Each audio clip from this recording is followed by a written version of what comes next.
Білорусь знов нагадує про себе не як про нейтрального сусіда, а як про територію, яку Росія може використовувати для тиску на Україну і НАТО.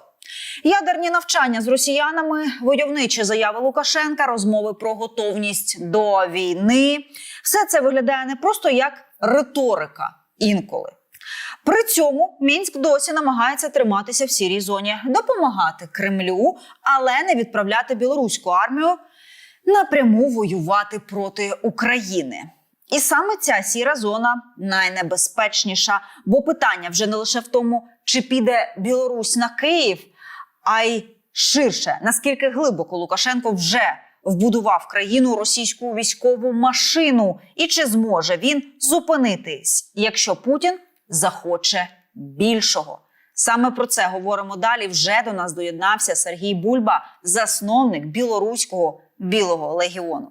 Вітаємо, дякуємо, що знайшли для нас час. Вітаю, взаємно. Пане Сергію, на вашу думку і на вашу оцінку, як зараз можна описати роль Білорусі у російсько-українській війні? Ну, видите, розне. Я просто пам'ятаю чудовно, якое було ставлення до білорусів на фронті 14-15. Я пам'ятаю, коли ми приїжджали на фронт проводити інструктаж, да, як загоралися очі у українців, коли вони бачили, що весь екіпаж з білорусів, і вони розуміли, що є брати, які зимі, да. І потім, коли у 22-му році, у тим же ж Львові, у готелі Львів, да, коли собрали пресс-конференцию, те самые галичане мне заявляют, что все, вы зрадили, вы не свои. Разумеется, аж вот реально сердце рвалося, да. А белорусы мы же ни при чем, мы же реально ни при чем, да. Это Лукашенко продає. Да и в принципе, давайте реально глядеть, Москва поставила Лукашенку для вот якраз для поступового поглинання Білорусі по кримським сценаріям. І Москва його весь час і утримлювала. Зараз у Лукашенка ситуація, глядите, от коли у 22-му році він ведав про плани Путіна, і він мав мільярдний бізнес з Україною, але ж він не попередив нікого в Україні про плани Путіна. Чому? Тому що Путін пообіцяв йому порт, один з портів, ці термінал у Одесі, ці навіть Маріуполь, отдать для того, как Лукашенко возил свои калийные добрива. Вот ему весь секрет.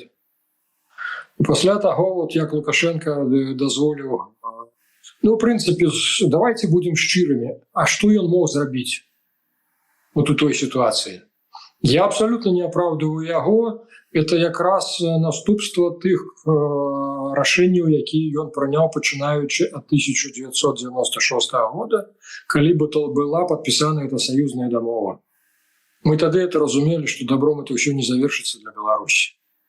А він сподівався на халяву отримати і нафту, і газ по російських ценах. Це основне, що його вабило увійти в цей мутний союз, митний союз так званий.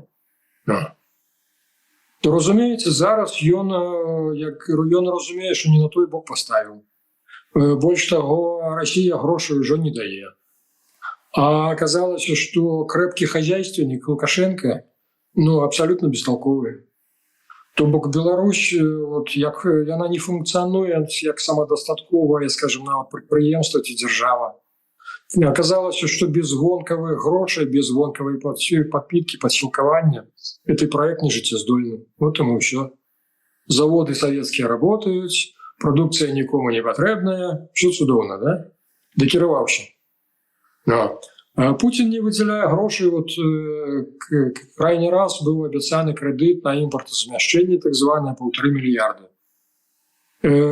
З того часу нічого не виділено, і Путін навіть перестав обмірковувати виділення грошей, тому що йому зараз самому не до цього. І от Лукашенко зараз розривається по сутності. Він спробує знайти чергового спонсора у вигляді Трампа. И он вельми сподзяецца на так званую великую сделку со Злученными Штатами. И он бачит, что эта сделка не подобается как бы Москве.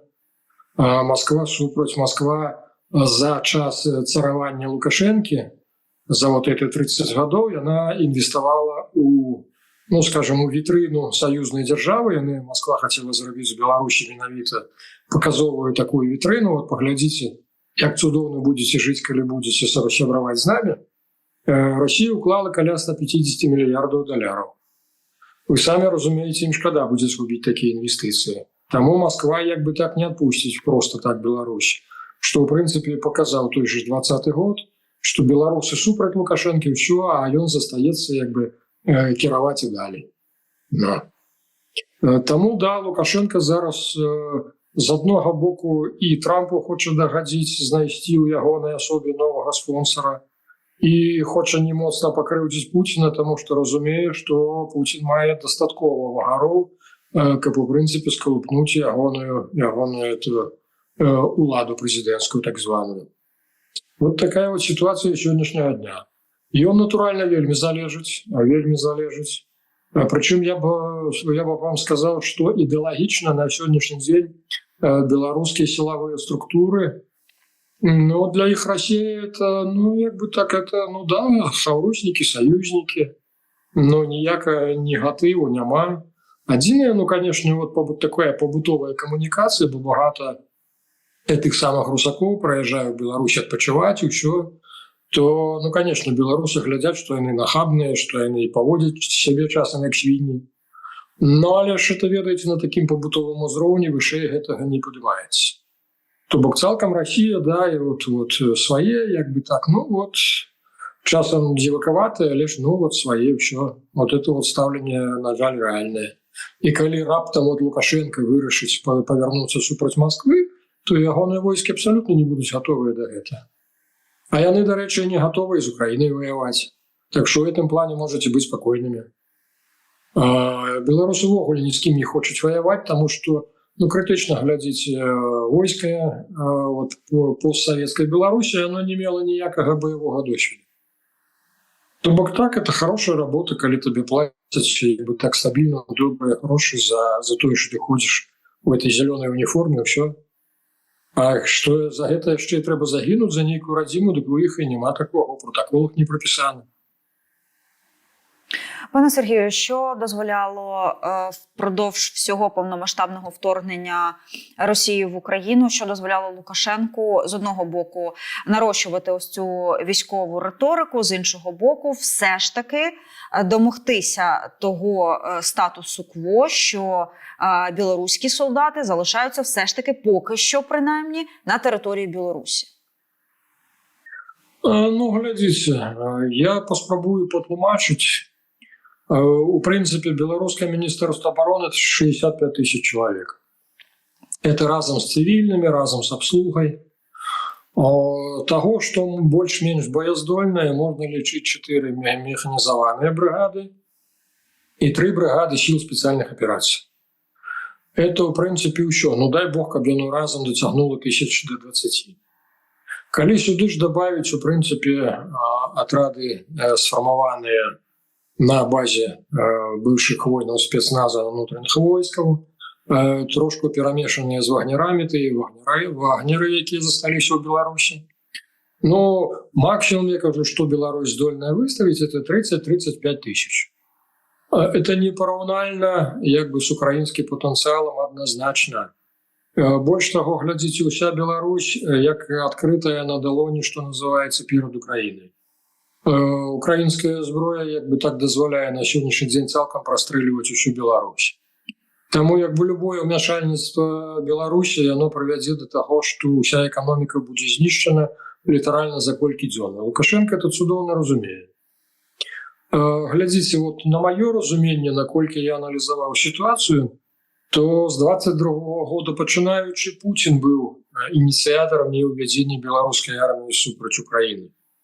Чаму я патлумачу? Таму што Пуцін мае дастаткова агентуры на ўсіх узроўнях усіх беларускіх сілавых структур, і Пуцін бачыць, што беларусы не хочуць ваяваць агулам і тым больш не хочуць ваяваць з Украінай. Вот это была асноўная прычына. У беларускім міністэрстве абароны было багата афіцэраў вышэйшых на вышэйшых кіруючых пасадах, паходжаннем з Украіны, ці якія навучаліся ва ўкраінскіх вайсковых вучэннях. то вот якраз з падачы Москвы гэтых людзей усіх літаральна там за год, за паўтары усіх выдавілі, усіх адправілі на пенсію, каго куды, каб яны ні на што не ўплывалі. А ўсё дальнейшее, ну, слухайте, теоретично можно было бы як бы поставить чеченские заградотрады и погнать белорусов супраць Украины, але ж это ніяк не гарантуе того, что белорусы пераходили просто на бок Украины разом с боевой техникой. Вот это больш за ўсё палохало Путина, и тому менавіта Путин не датиснул, каб усё ж таки белорусы уцягнуліся ў вайну супраць Украины. На маё разуменне, беларусаў рыхтуюць якраз на балтыйскім накірунку. Вот там, як бы так, наши силы сопоставимые с силами Литвы, силами Латвии. А вот там, як бы так, я асцерагаюся, что Путин менавіта і паспрабуе ўсё ж таки скарыстаць Беларусь, і менавіта як проксі. То бок спачатку не увайсці ў прамое боесутыкненне з краінай НАТО, а менавіта арганізаваць лакальны канфлікт паміж Беларусью і адной з краінай НАТО для того, каб паглядзець, як НАТО адрэагуе. Ці ўключыцца это 5-й протокол. Хутчэй за ўсё, як бы Путин разумее, што не ўключыцца. Наколькі это дезморал будзе, наколькі деморалізуецца і разваліцца сама структура НАТО пасля этого. Ну и натурально Россия будет погрожать постоянно ядерным парасоном. Вот этой ядерной зброей, что, мовляв, Беларусь наш союзник, то коли хто кране, то будет иметь справу с нами. То бок Лукашенко для Путина и белорусское войско як проксі рихтуються менавіта на Балтійський накірунку. Скажіть, що було б, якщо б Лукашенко все ж таки погодився, щоб білоруський солдат пішов на українську землю? Чи не було б небезпеки в тому, щоб білоруський солдат міг розвернутися і піти на Мінськ? Давайте глядзець правді ў вочы. Пасля 22-го года дуже багато афіцераў пазванялася. У тым ліку нашы гадаванцы Белага легіёна, якія служылі ў Міністэрстве абароны беларускім сілавых структурах, з іх багата хто звольніўся, таму што яны не хацелі ўдзельнічаць у разгоне свайго народа. То бок працэс пачаўся яшчэ ў 2020 годзе.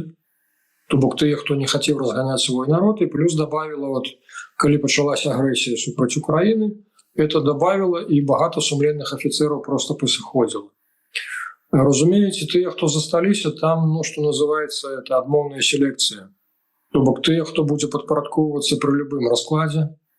Ну, але ж разумееце, што яны абсалютна не матываваныя.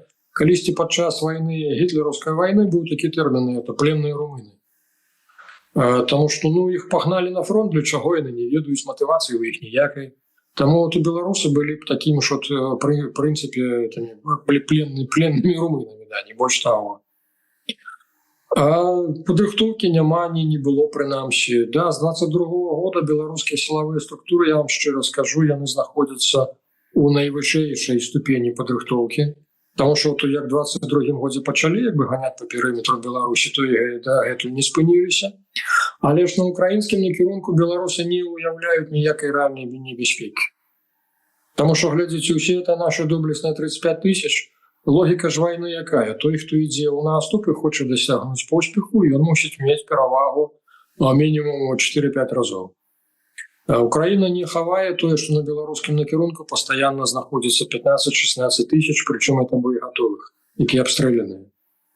Я цудоўна памятаю, наколькі адрозніваецца, вот калі 14-й год да пачатку 15-го прыязджаеш у падраздзяленне, украінскае падраздзяленне, глядзіш у вочы, як бы так, і бачыш, што мужыкі не ведаюць, што яны згубленыя рэальна. То бок яны не разумеюць, як такое магло здарыцца, што раптам это Россия пайшла супраць Украіны, як такое магло здарыцца. А вот уже калі ў 15-м годзе праязджаў, як бы так у падраздзяленні ўжо бачыш уже мужчынскі погляд, уже разумеюць, хто яны, што яны, як бы асэнсавалі, разумелі сваю ролю. То вот тое ж самае, як бы так успрымаеце па беларусах. І іх калі на сённяшні дзень пагналі, то Лукашенко страціў бы вот это самае боегатовае. А Лукашенко, ён же ж хітры, пры ўсім пры тым, не здарма ж ён 30 гадоў трымаўся. Ён у тым ліку разлічвае, вот зараз вярнуўшыся з России ад Путина, ён пролічвае варыянты, што калі ў Москве пачнецца смута, смутныя часы зноўку там, якую-нибудь Лжедмітрыя, паўтарэнне ці яшчэ што, то Лукашенко готовіцца ўсё ж таки замкнуць межы, калі ў Расіі пачнецца якая-небудзь там грамадзянская вайна, калі зноўку падзеліцца там на якіх-нибудь белых, этих красных, то Лукашенко реально разлічвае, што нам трэба будзе замкнуць мяжу ад іх і, у прынцыпе, стабільна жыць у сваім акварыуме далей. Вот у чым сэнс. І на гэта я разумею, што беларускіх сілавікоў якраз хопіць. Глядзіце, вельмі зараз красамоўна было, калі Лукашенко лятаў да Пуціна на святкаванне этой перамогі 9 траўня. Вся беларуская дэлегацыя ні ў однага не было этой георгіевскай стужкі. Выключна это чырвона-зялёныя с яблычнай кветкай. І калі нават у Беларусі, у Вітебску, які лічыцца дастаткова прарасійскім горадам, з-за таго, што на мяжы з Расіяй, і багата віцеблян пастаянна ездзяць на працу туды, на расейшчыну. Нават там, калі рускамірскія былі раздаваць дзіцям георгіевскія стужкі, падышла класная кіраўнічка і забараніла, кажа, это самае, не бярыце, нам это не трэба. Калі рускамірскія пачалі бурацца, мы там вместе воевали. На што это настаўніца адказвае? Да, вместе, но у нас сваё. Так разумееце, на это у нас сваё, Лукашенко і хопіць, так сілаў, калі што замкнуцца, якраз сіламі этих 30-35 тысяч. Ён крытычна не хоча іх ніяк страціць.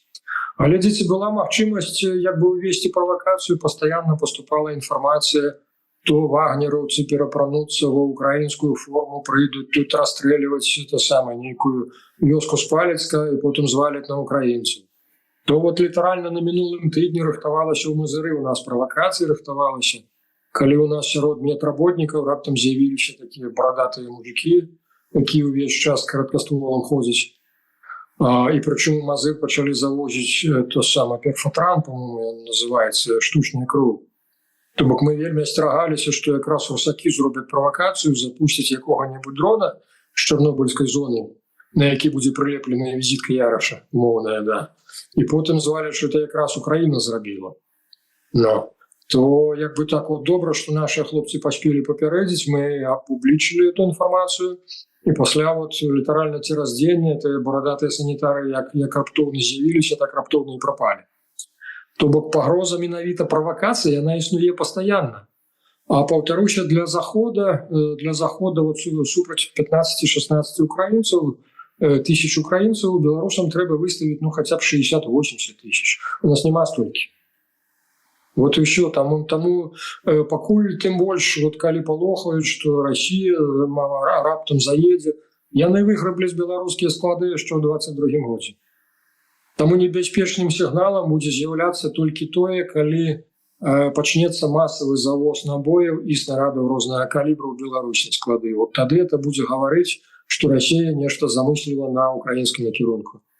Пакуль гэтага няма, то могуць быць выключна толькі ДРГ, якая ДРГ яны ж пастаянна і так радзілі, і з расійскага боку. Пане Сергію, але тим не менш, риторика войовнича останнім часом від Лукашенка все більше і більше, і більше, давайте більш детально про ці ядерні випробування. Що це взагалі таке? З росіянами вони там щось тренуються запускати безпосередньо ядерні боєголовки, бо більше, там якась частина на межі з Україною зараз закрита територія. Що це взагалі означає?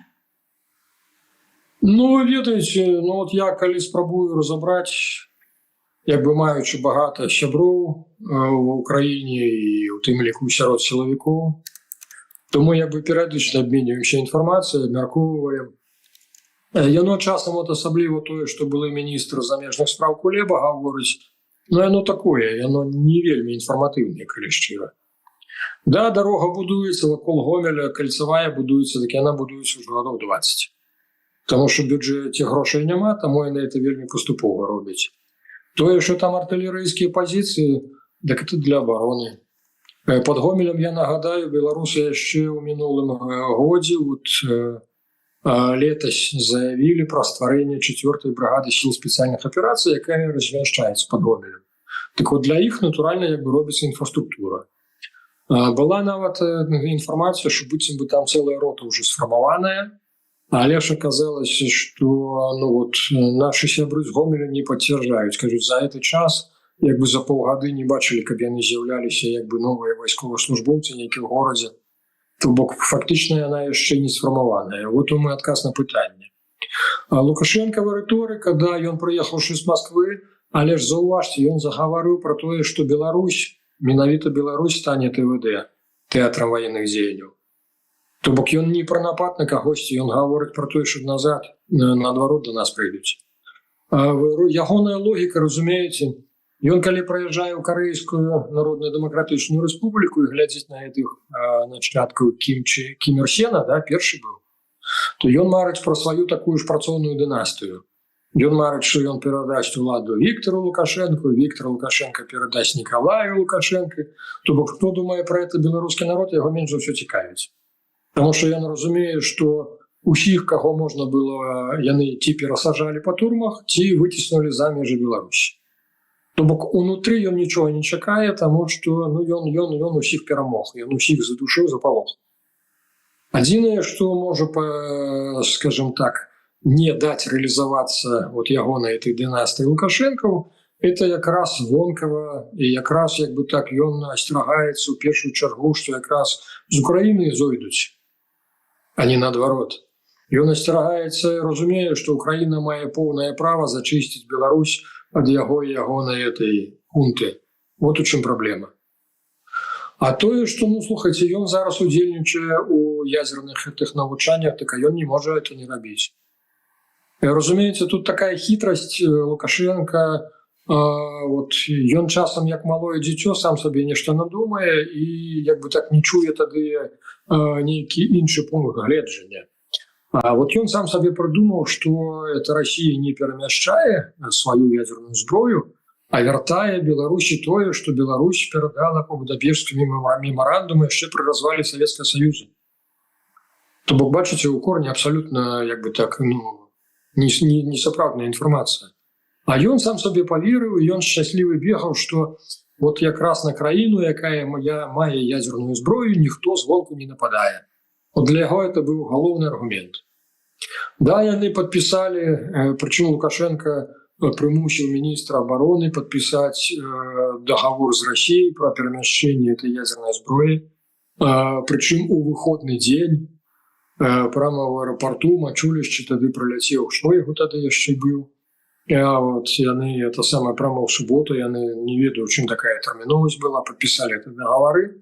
Але ж з таго часу ніхто не ведае, ці сапраўды завезеная ядзерная зброя на беларускую тэрыторыю, ці яе дагэтуль няма. Але ж сам дагавор ужо ёсць падставай для таго, як я называю это траянскі конь, маскоўскі траянскі конь для Беларусі. То бок зараз пры любым транзіце ўлады, які будзе здзяйсняцца ў Беларусі, Москва мае поўнае права ўвесці свае войскі, патлумачыўшы міжнароднай супольнасці, што это робіцца выключна для таго, каб, крый Божа, ядзерная зброя не патрапіла ў рукі няхарошых людзей. Разумееце, у чым бяда. І зараз тыя навучанні, якія абвешчаны, да, нам расказваюць, калі чытаць паведамленні ад Міністэрства абароны, ад беларускіх сілавых структур, быццам бы ўжо навучаныя ў нас колькі экіпажаў «Іскандэраў», а менавіта карыстацца тым «Іскандэрам» са спецБЧ. Тое ж самае датычыць Су-25, якія таксама быццам бы здольны ўжо яе прымяняць. Але ж калі так экстрапаліраваць на ўсю Расію, то тут, ведаеце, якраз перад тым, як наведаць Сі Цзіньпіня, Пуцін чамусьці заяўляе пра тое, што такая пагроза ўсяму астатняму свету, менавіта там ж будзе задзейнічаны военно-марскі флот, то бок ім завязуць быццам гэтыя спецБЧ, стратэгічныя бомбавальнікі, запускі межкантинентальных ракет, але ж натуральна, так не на такую адлегласць, а на сваіх палігонах. То бок это такая паказуха для ўсяго свету. Я не ведаю, ці то Путін настолькі пакрыўдзіўся на прэзідэнта Зеленскага за 9 траўня, за тое, што той дазволіў правесці парад у Маскве, што ён зараз помсціць такім чынам. Але ж, глядзіце, тут ёсць вельмі небяспечны фактор. Мы не заўсёды задумваемся. На сённяшні дзень ўсё, што адбываецца глобальна, яно адсочваецца са спадарожнікаў з космосу. бо ты не зробіш так, каб ніхто не заўважыў. От чаму Путін спачатку некалькі разоў праводзіў глобальнае навучанне ўнутры Беларусі, подцягваючы вялізныя сілы менавіта ў Беларусь, а ў адзін з такіх заходаў взяў і скарыстаў, зайшоў ва Украіну, не запытваючыся таго Лукашенко. Да. То вот тое ж самае адбываецца зараз вот з гэтымі ядзернымі навучаннямі. Это ж не першие, они были в 24-м и 25-м, да. Так вот, разумеется, под эту логику, под это навучанне зноўку таки может хавацца, что калі все ж таки Путин вырашыць пачаць эту ядерную войну, то яна таксама пачнецца вот з таких вот навучанняў. Каб ні ў кого не выклікаць подозрения, бо спецБЧ так званые будут завезены уже по конкретных подразделениях, а скажут, да, что это все в рамках навучання, вы там не хвалюйтесь, все добра. Но это вельмі нагадывае 22 год. Дакладней, нават 21, да? Тады ж у Беларусі былі навучанні ў 21, калі увялі свае войскі і потым як бы так цягнулі і пайшлі ў другі бок, куды фармальна не мусілі. Вот тое ж самае з гэтымі ядзернымі навучаннямі. Небяспека ў тым, што Путін, што называецца, замылівае вочы, пастаянна робіць, навучанне, а адных з гэтых навучанняў мог завершыцца ўсё ж такі менавіта баявымі пускамі. Вот у чым бяда. Тобто Путін може використати Лукашенка і безпосередньо територію Білорусі для того, щоб бути безпосередньою загрозою. Більше тут вже йдеться не про Україну, а про НАТО, про країни НАТО, для того, щоб подратувати, перевірити реакцію і так далі? Можа, але ж я не здарма зачепіў это самое 9 траўня, тому што Путін зараз вельмі, скажем так, но выглядае для свайго народа, што асабліва калі зараз пачаліся масавыя налёты дронаў на Москву, яму трэба чымсьці адказваць і паказваць, што царь скорее жив, чым мёртвы. І вот тут вот вялікая небяспека, што ён якраз можа прымяніць вот эту самую ядерную зброю тактычна менавіта на украінскім кірунку.